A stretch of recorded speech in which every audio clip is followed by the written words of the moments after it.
林大西乡的蛤蟆最近是大量死亡，养殖户灭口无目屎，初步研判是今年的天气伤热，海水的引进无顺势，致使鱼温的水质严重的恶化。县长张立善呼吁农委会启动天然灾害现金的救助。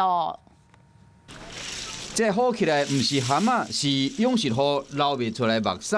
大西乡蛤蟆最近死有够济，为人了几啊百万。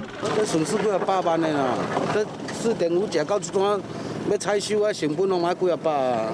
近期敢捌拄过，是当天拄过这个情形？唔捌啦，哎呀，算历史以来头第一届啊。经过县政府甲水利所人员的会勘，初步的判断是今年气候太过热，海水引进无顺利，这造成水质严重的恶化。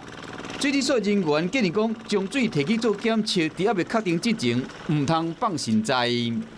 我也建议他说，把水排掉，然后让这个底土在空气里面氧化，氧化一阵子以后再把水加回来，那这样底土就会改善。